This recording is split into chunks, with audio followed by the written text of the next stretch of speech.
I crashed hard. Yeah. So I went bankrupt when I was 22 years Oh, old for the first 3 months. Like I was terrified. After the bankruptcy, that's probably my second biggest lesson that I've just one. learned. The fact that I was doing janitorial before and now like hanging on the outside of buildings, looking in. I was like, my next job, I want to wear a suit. I want to work in one of those nice offices. We had, I think, between 15 and 20 employees and 3 trucks after Okay. 3 years. And let's learn how to get to the next level. And at that level, there's a next level, and there's always a next level. So that's my mentality.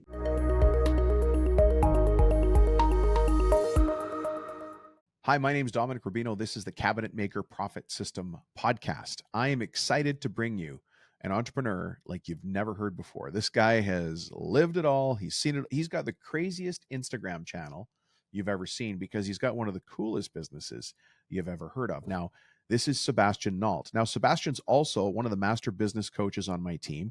All of the business coaches on my team are already running their own very successful trades business. You're going to hear Sebastian's story in here. The most impactful thing that Sebastian is going to share with you here is about his reinvention journey, how he went from bankruptcy and fear to systems and clarity and freedom. Now, during the episode, you're going to hear Sebastian and I talking about a tool that we've talked about here on the show before that he went and used in his own company. It's one of our tools, but he thought, you know what, I'm using this with coaching clients. Why not use it in my business?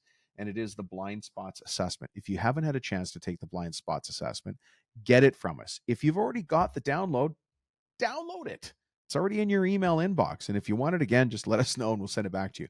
But anyways, Sebastian's got a fantastic story. I'm going to let him tell it, and we'll talk to you on the other side. Mr. Sebastien Nault, how are you, bud? Dominic Rubino, I'm doing great. How are you? I'm so good. It feels like I talk to you all the time, but not enough for sure. Well, I'm glad we now get to spend an hour. It's rare that I get a full hour with you. You're so busy these days. Yeah, and me with you, Mr. Hotshot Guy.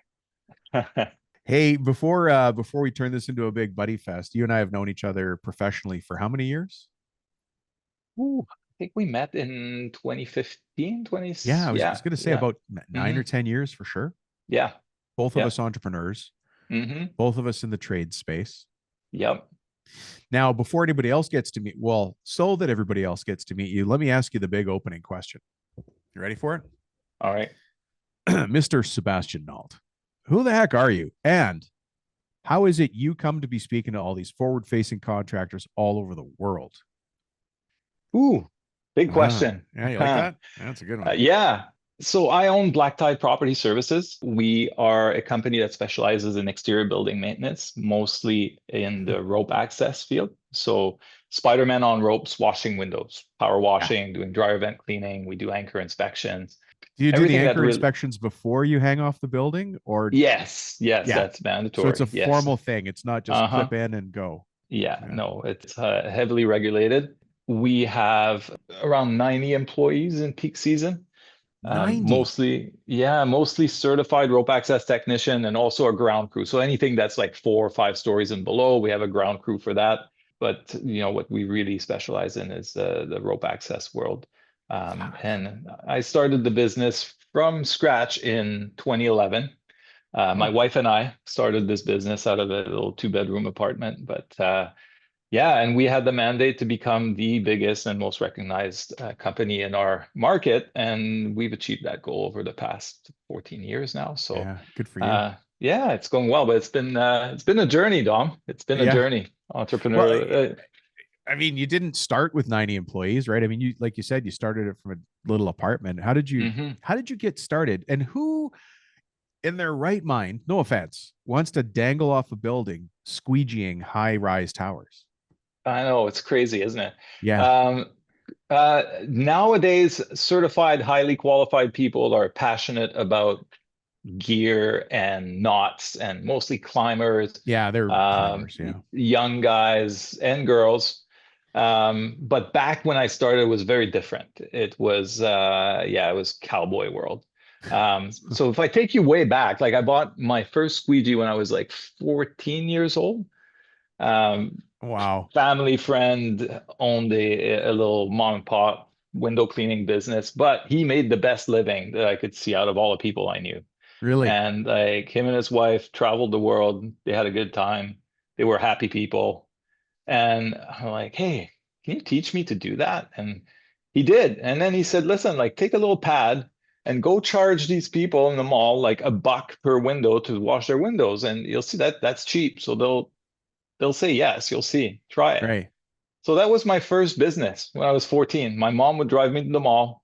I had my Yeah. little like invoice pad and and I would go work like for a couple hours, make $60, and Just that was happy. fantastic. Yeah, it was great. Like, like a buck a window is not a lot, but when it takes like 2 minutes to wash a window, that's Right. like, it's like $30 an hour for a 14-year-old kid. And you know, Cash, of course. yeah, Cash. 1990. So like we're talking about like, a lot of like nice pocket money. So I did that. Um, and then from there, it's funny, it never occurred to me to go get a career or work for somebody else because that's what I learned first. I was like, oh, I can work for myself. Right. So I started doing janitorial work, and got my own janitorial contracts, and eventually started working as a subcontractor for a larger company. And that's when I got over my skis a little bit in my early 20s.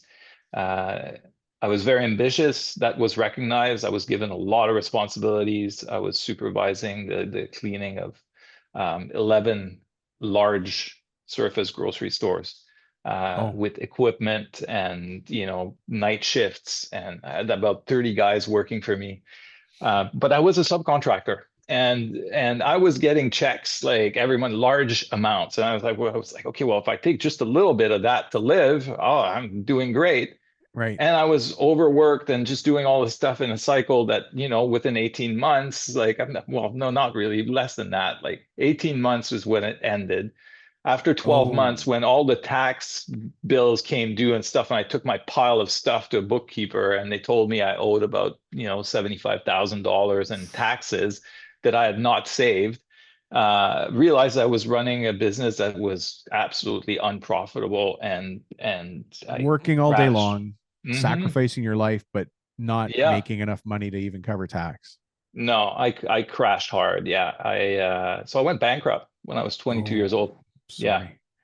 Yeah, it was, but you know what? It's a lesson that a lot of entrepreneurs have had to Yeah. go through, learn. Were you married at the Uh, time?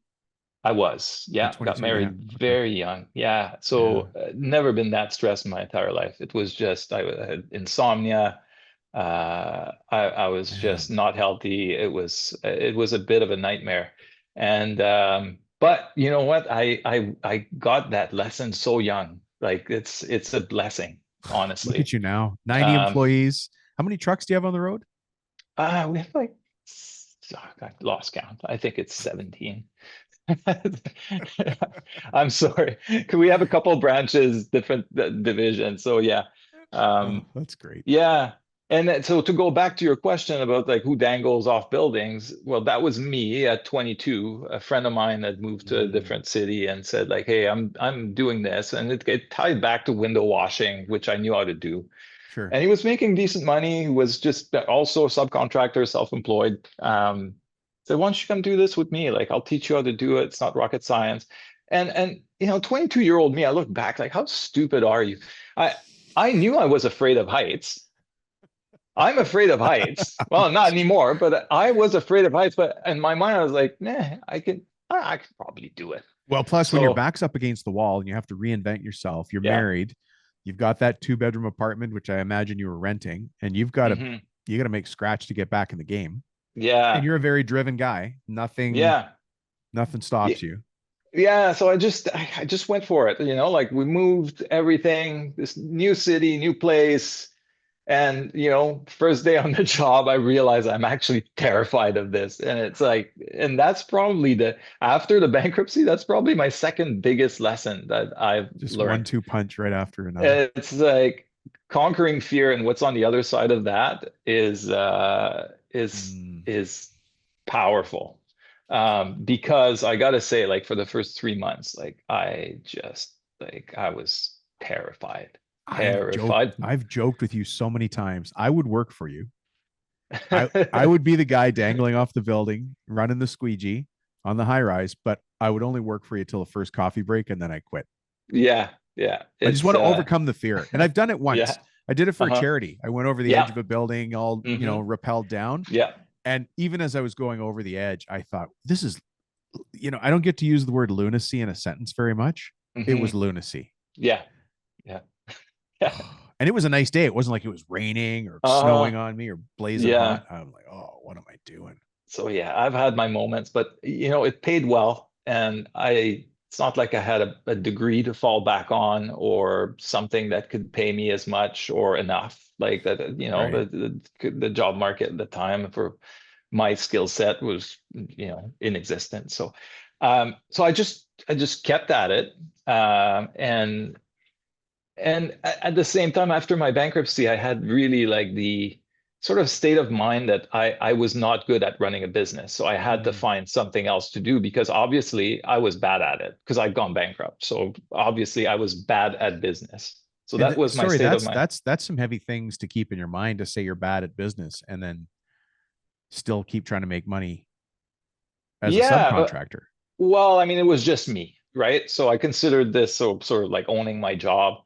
So at the Ah, same time, I was like, I'm doing this, and then I started taking night classes, trying to figure out what I wanted to do. I thought I wanted to do sales or PR, right. something marketing related. The fact that I was doing janitorial before and now like hanging on the outside of buildings, looking in, I was like, my next job, I want to wear a suit. I want to work in one of those nice offices. And we're talking about like, the dot-com era where there's Yeah. money being thrown around to build fancy offices with bean bags and drink stations and all that. Yeah. And I was on the outside looking in. I'm like, Literally. I want to be in there. Like, I really Oh, want to be wow. in there. Um, and eventually, like after like taking a few classes and trying my hand at marketing, event planning, some PR stuff, doing some contract work, I realized that was maybe not for me either. And I was like, man, like where do I fit in all this? Mm, And by that point, my buddy who I had taught me to do the high-rise window cleaning, had started his own business, right. and it was getting too big for him too fast, and he needed help. So he offered me 25% equity to come in and help him run his business Okay. and do more of this stuff, like the running the business side of things, the admin, the AR, the organizing the numbers and all that stuff. And to me, that was sort of a low stake opportunity. It was sort of I Even could though dip that's my your toes in. wheelhouse, like I see you as an excellent, like you're very process driven. You think about all the angles and then you take action, but you really think about the angles first. And then it seems like with like a fierce confidence, you just go. Yeah, well, that wasn't me at the time. I had Ah, like that post-traumatic thing going on, like that sure. after what I consider a big personal and business failure, I didn't think I had what it took. Confidence built up over time after that, and of course, like Yeah. things turned out well. But at the time, that's not where I was, and I Wow. was traumatized, Sebastian, and I was like, I got to go slow. So I said yes. I'm going to see if I can help. And I got like, he gave me 25% equity in his business. And because it was not on me completely, I had more confidence. I was like, okay, I got I a see. partner in this. And then I just went for it. So I joined a program called Accelerator, run by the Entrepreneurs Organization. And really dove into like the mechanics of business, like step by step, like Right. operations, sales, finance, Marketing, everything. yeah, and the people side, the HR side of things. So we had like a quarterly big work session, and then we'd have homework, and then we'd have accountability groups, and that's where I started like, oh wow, okay. And then I started seeing the potential of what we were doing, and the light bulb went off, like, and I realized, okay, I can do this. So there's an old story, a parable. You might have even heard this one at church. There's a story about three bricklayers. I'm going to take a stab at it. At the end of the day of working hard, they all go home for dinner. And out of pure coincidence, each of their kids asked them at the kitchen table, Daddy, what do you do all day? Well, the first dad said, Son, I lay bricks. And the second dad said, Well, I'm building a wall. Well, the third dad smiled to his kids and he said, kids, at work, I'm building a cathedral. You see, they're all doing the same work, but they have three different visions to tell their children. That's leadership. Right now, your foreman might just be laying bricks, focused only on tasks. You see, Foreman 101 training helps them see the bigger picture and your crew to lead to it. I'll explain everything on our free information call, but remember, the owner and the foreman have to attend together. Now, first step is to get on the wait list for the next free info session. Just text me at 206-208-7581 and say foreman training, and we'll get you on the list. How big a company was it? This partnership you had where you got 25% was, let's do it in trucks. Like how many trucks did you guys have, or how many crews did you have? It was one truck, one crew when I joined. Okay. And it's by the time I left, we were in business together for 3 years. And then, as often happens in partnerships, a misalignment, wanting different things. Close friend of mine, and it was a difficult time for our friendship and for the business, but we got through it. And how we got through it at the point that we were at about, we had, I think, between 15 and 20 employees and 3 trucks, like Wow. after Okay. 3 years. So we ramped up pretty quickly. It was Quite a still bit. small. Yeah. But yeah, he ended up buying me out. And I was sad because like I had helped brand the business. I had felt that this was my baby, but like, but so I wanted to buy him out. But at that size, he wasn't ready to retire. It was not enough money. It's like, Right. So Yeah. anyway, he bought me out. Who can get more money faster gets to keep the business. Yeah.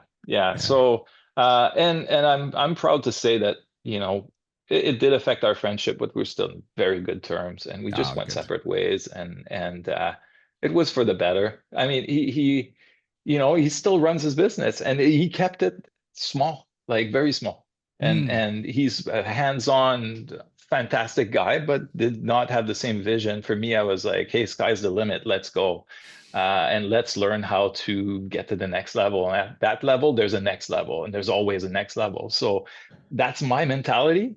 Yeah. And it didn't quite work with that first business, and I was disappointed. But I took a year off. I took a portion of the money I got from that sale of my share of the business, went traveling. My fiance at the time, and who's now my wife. We've been together for, I know I said I was married before. That's a long story, but like, this is my second wife.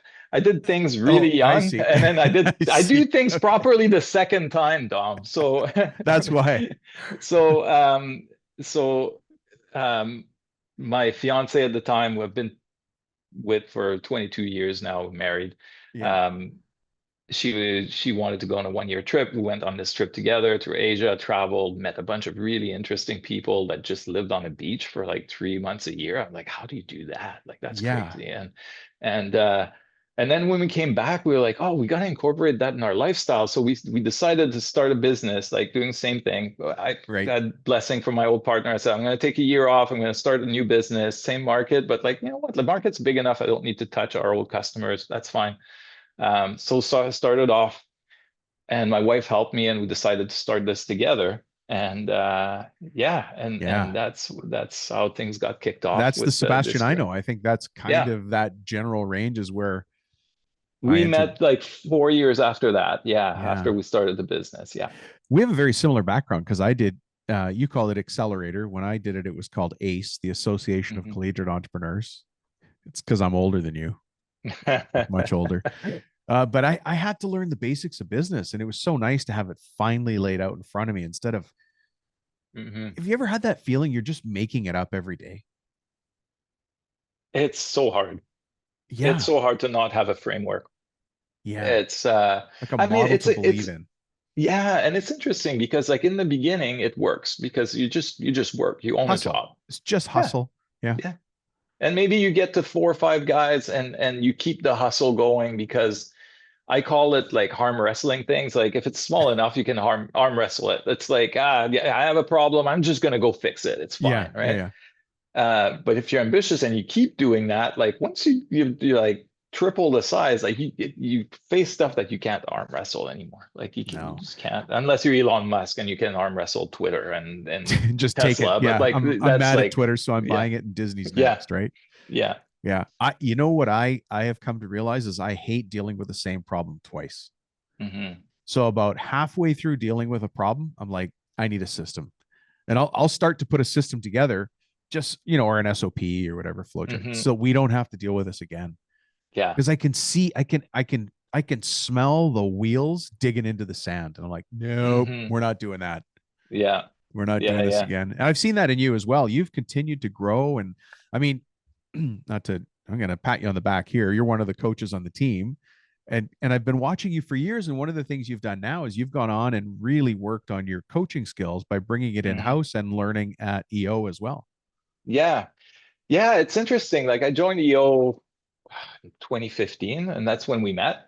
Yeah. And like over the years, for me, because I was a small business owner and like scrappy entrepreneur, like a lot of the members in EO have larger businesses. They work in boardrooms and they're used to that level of hustle, which to me I felt a big like sort of sense that I'm less than, because like I'm a humble window cleaner. So I wanted to prove to myself I belonged with these people. So Right. I just like it was interesting. So Like, now you lead them. Your I solution was to take a leadership. well, yeah, it was actually like I got on the board very early on, and Yeah. I served as a volunteer and to the point of becoming the president of my chapter, and now like I'm sort of done my leadership journey in that sense.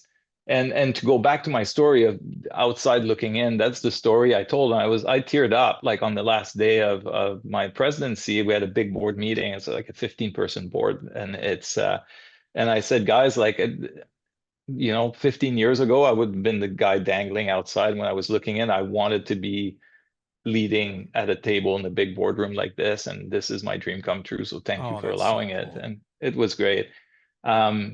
And moving on past that, and now I work with EO as a consultant, as a forum trainer. So I train entrepreneurs to get into small groups, get Mm. honest and vulnerable with each other under complete confidentiality, and really like sort of dig deep into what's happening in their life and just share experience, not give each other advice, but really like get together and share what they're going through to help Yeah. each other grow. So yeah, and that's something that I'm really passionate about. That's something I kind of do off the side of my desk, like a few days a year.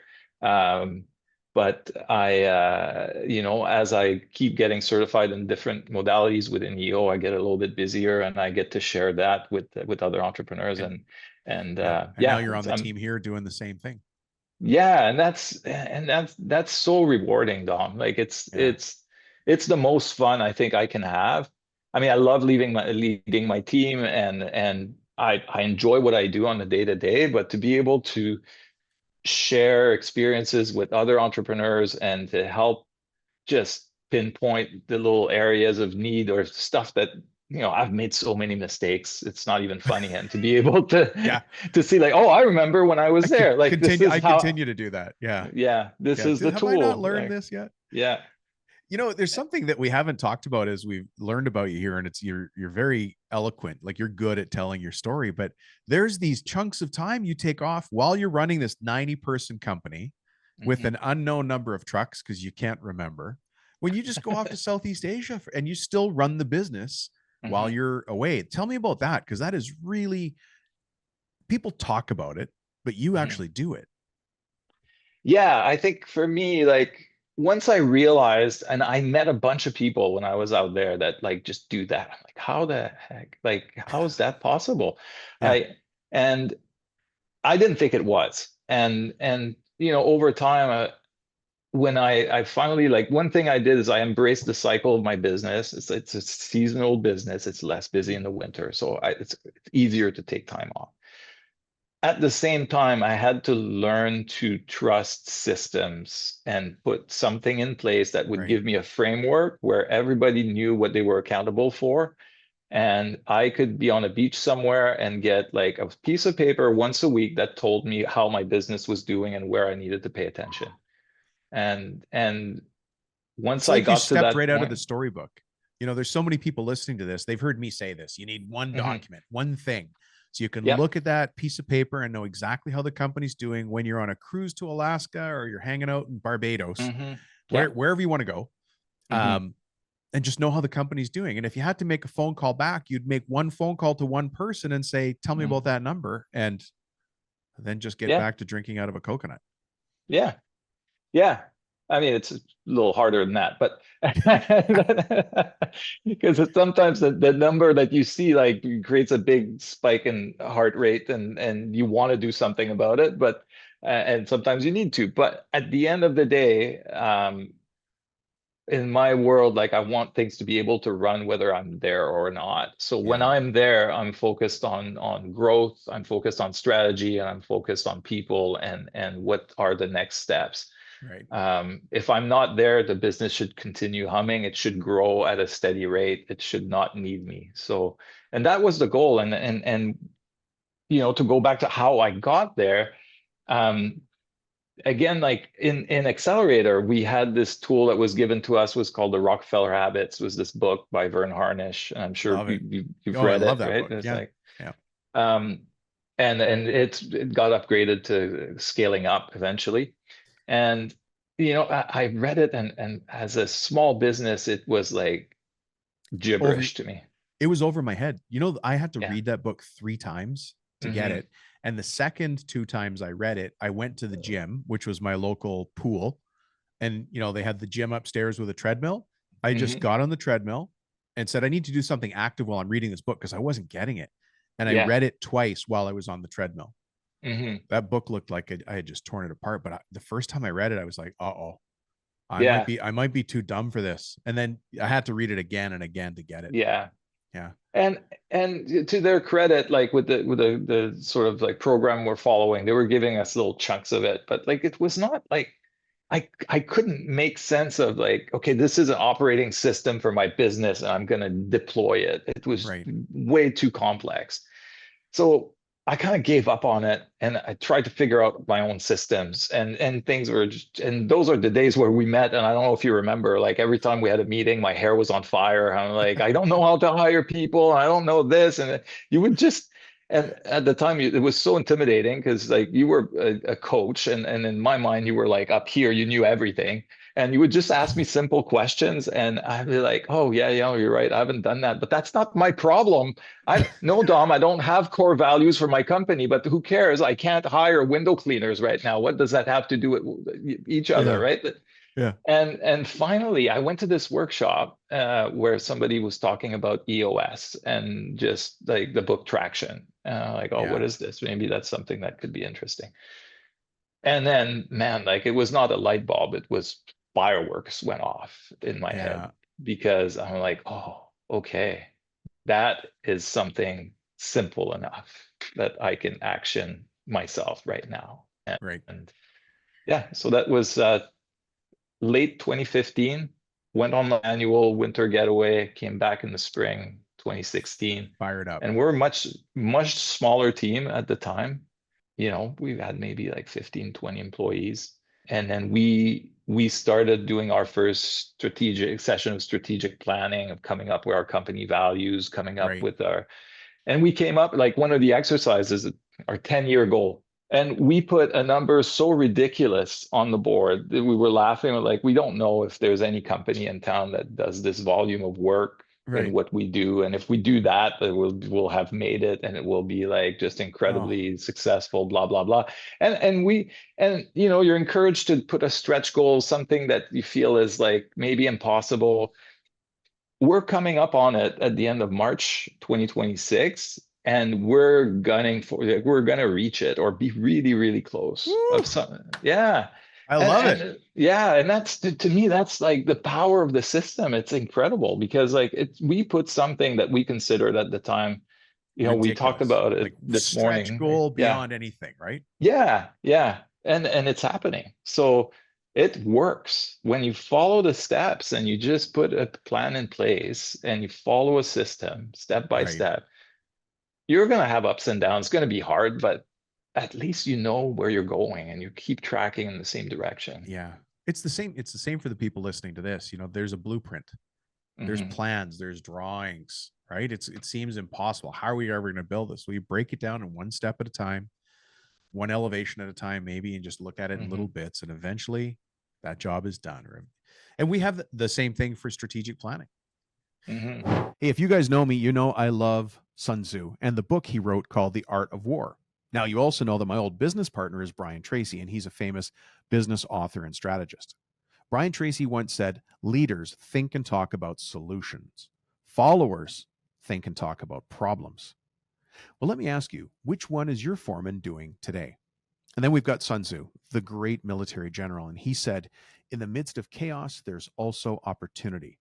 If your shop feels like chaos, the opportunity is to train your foreman to lead. That's what Foreman 101 is all about. Join me for a free info call. You, as the owner, and your foreman have to attend together. I'll explain more on the call. But first, get on the wait list for the next free information session.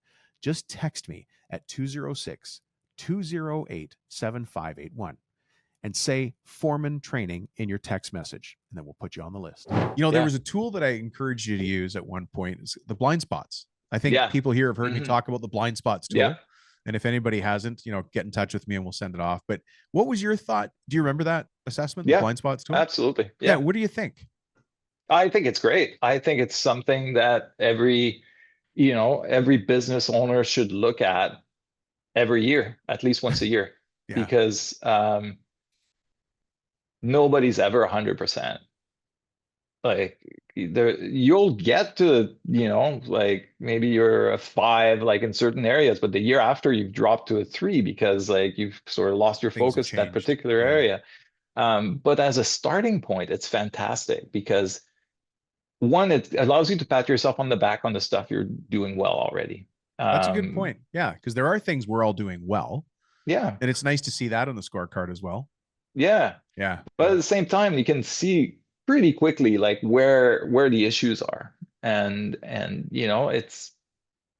it makes it crystal clear what you need to work on as a priority. Yeah.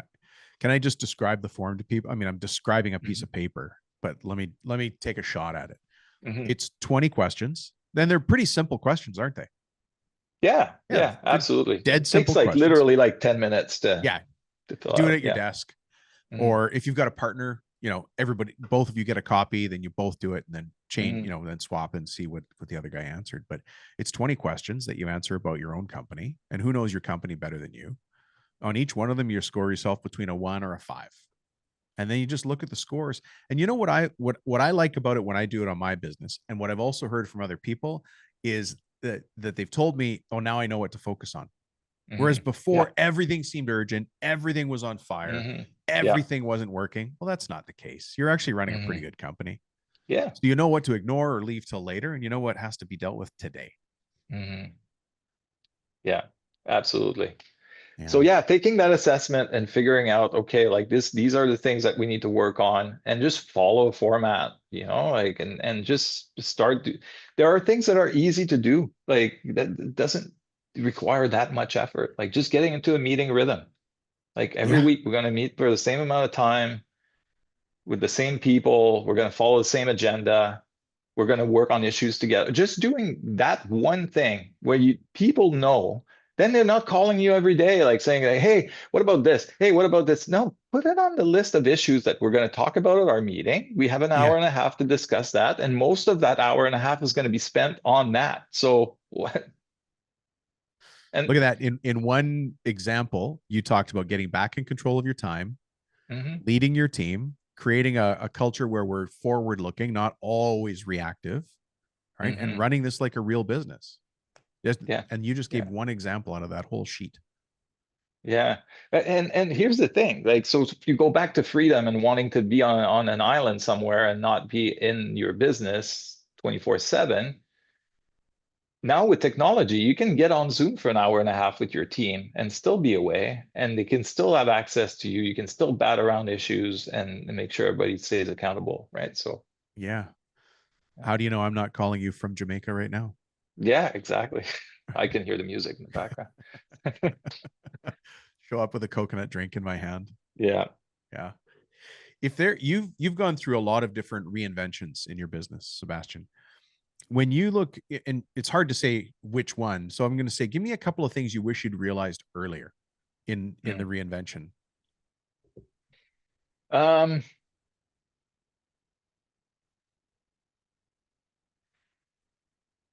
be more, be careful early on who you partner on with or hire. Hmm. Like that's something that uh, I think if I could go back in time, maybe I'd be a little bit more selective about certain of my business decision people I've partnered up with or decided to hire and put in position of leadership. Right. Um, so that's one. Two, understanding the numbers, like it's probably the biggest one, actually. Is Right. like really like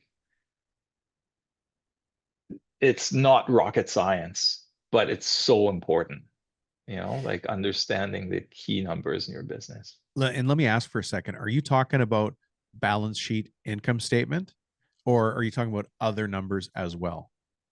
I'm talking mostly about the P&L. Hmm. Yeah. Yeah. Like that's the number one thing, but also like so that would be the number one thing. I have clear numbers on the P&L. Have it like like I have an operating budget, measure against it monthly, know exactly where you need to be on those numbers. Right. But also like numbers, I'm also talking scorecard is very important. Like Right. knowing like who is accountable for what. Everybody should have one number that they're accountable for Yeah. and they have to know that number and know they have to report on it weekly. So Yeah. that's like, that's key. Let's sit on that one for a second. I'm so glad you brought that up. So everybody in the company is accountable for some number, Hmm. and most people have a different number, Yeah. but they're accountable for that number, Hmm. right? And so now Yeah. we've got other people taking care of parts of the business that normally would just fall on your shoulders. Yeah. I mean, if we take my business, for example, like, like so to just boil it down really simple, if I have guys washing windows on a building, the guy needs to know how many windows he needs to wash to have a successful day. Otherwise, like I'm gonna pay him like 35 bucks an hour to just do what? Like, so they need to have a target, right? Mm, The supervisor or the site lead for that job is in charge. His number is the budget that we have to wash that building. He knows how many days we have to do it. He needs to right. get it done within that day. Now, my ops manager looks at the reconciliations for all the jobs. His job is labor cost on the P&L. That's his number, Mm-hmm. right? So everybody has at each level, you have a number. And if everybody's accountable, it works. Yeah. So you've got a culture of accountability, right? You've got a culture of Yeah. positivity. I've met your team, Hmm. a bunch of positive people, people with accountability. What happens when somebody joins the team who's not accountable, who's not responsible, who's not generally an optimistic person? Instead, they're negative Nelly. How does that go? Mm. Well, we make our core values very, very clear when we hire. That's Mm. a big part of the interview process. But wait, you Um, all, sorry, Sebastian, core values. You wash windows, man. Yeah, I know, right? It's no, it's important, I think, for the culture. It's yeah. You're the one that brought that up to me for the first time. Like I was like, what's he talking about? Who cares?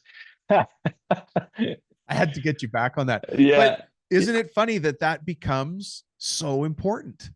Oh, absolutely. Because You that's stand that's for the nothing, you fall for anything. yeah. You want to like this is who we are, right? Like Yeah. who we are as a company is our core values.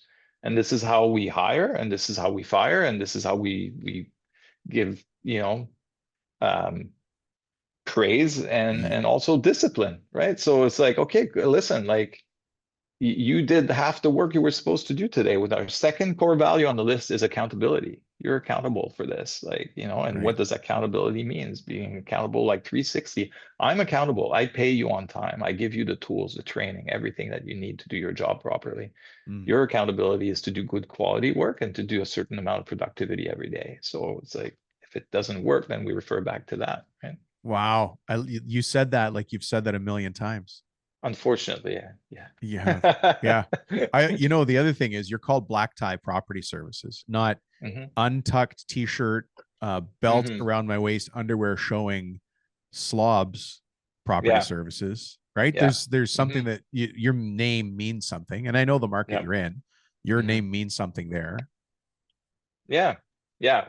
We got to show like high quality, like, yeah, the name Black Tie came from wanting to represent excellence and high class in a typically unprofessional industry because like I told you when we started, it was all cowboys. Like we just like it was uh, a lot of like alcoholics, drug addicts. It was very common for people to not be in good shape when they showed up for work. Oh, Like in wow. tank tops, smelly and all that. And now the industry is way better, but even then for us, we want to be like at the top, like and showing class and high touch, high customer service. So yeah, that's all part of the values that we repeat every safety meeting once a month. Like our team is spread out over like two markets, like all over the place.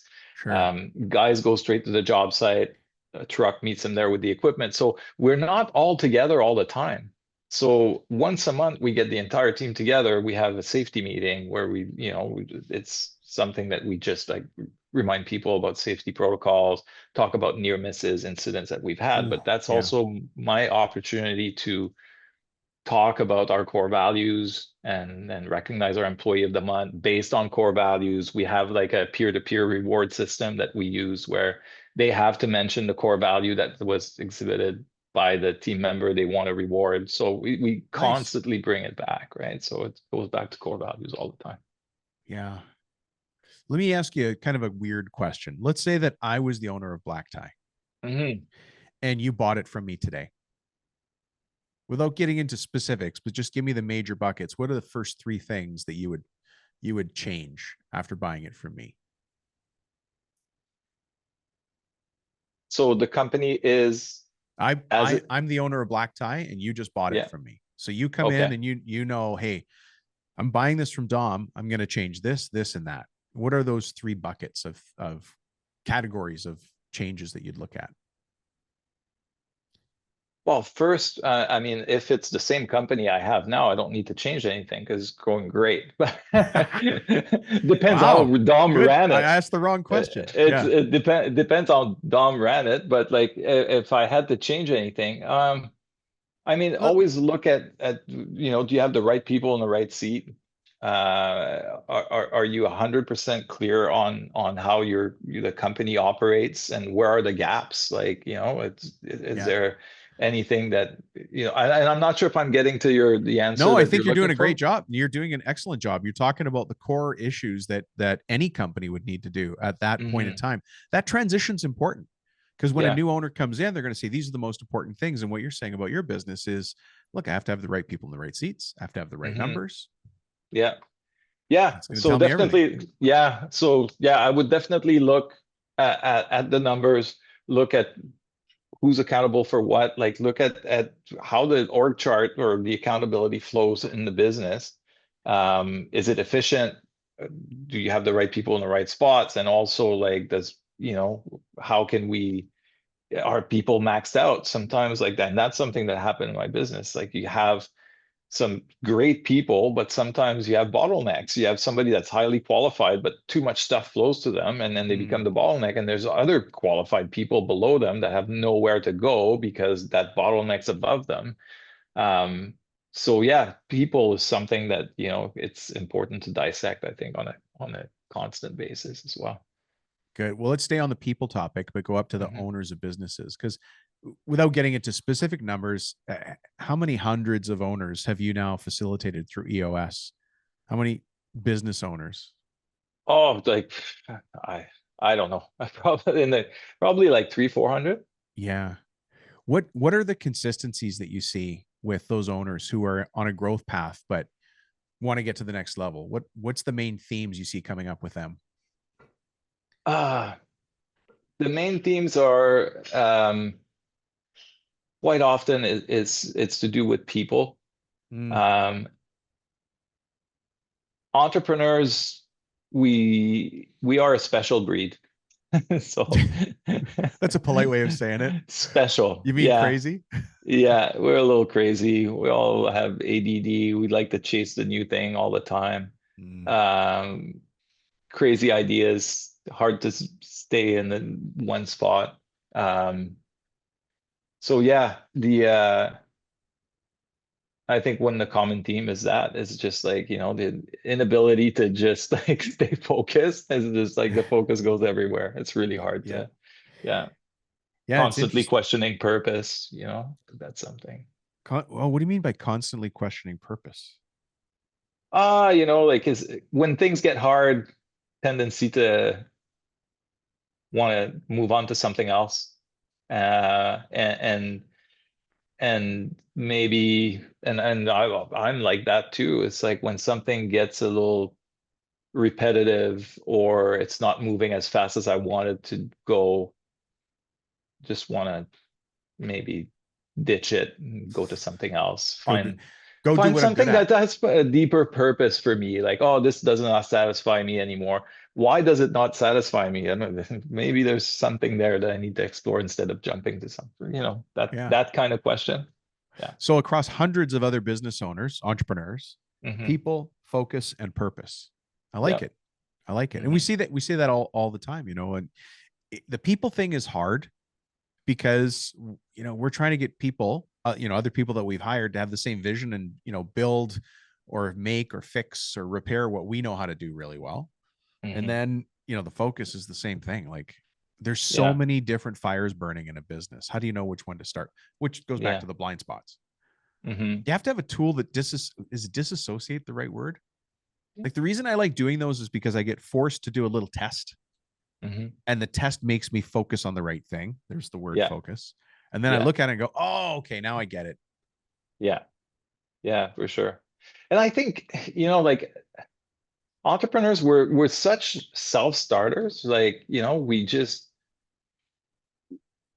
we figure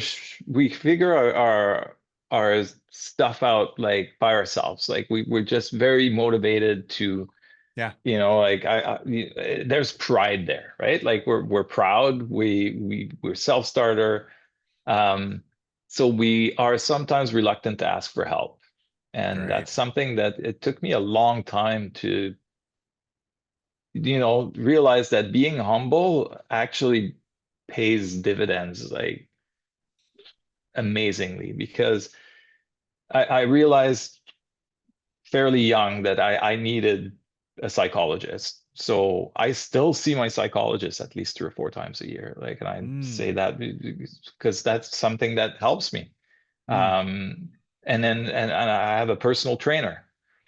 And right, it's because I can go to the gym, I can run, I can do all these things. But when I go to the trainer twice a week, he works me in a different way that I wouldn't do on my own. So right. that's important.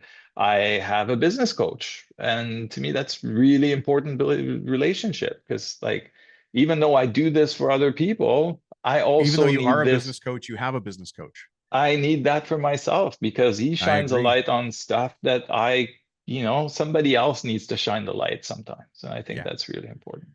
yeah. Sebastian, this has been a great interview. I appreciate it. I mean, you're Yeah. one of the coaches on the team, so you and I talk all the time. We're talking about the Hmm. tools and the techniques and this simplification exercise that we did, where I said I was going to buy your business. That's one of the tools that we do in coaching as well. And it's great to have you here, even though I talk to you all the time. I always leave inspired just hearing you. Oh, thanks, Dom. Same here.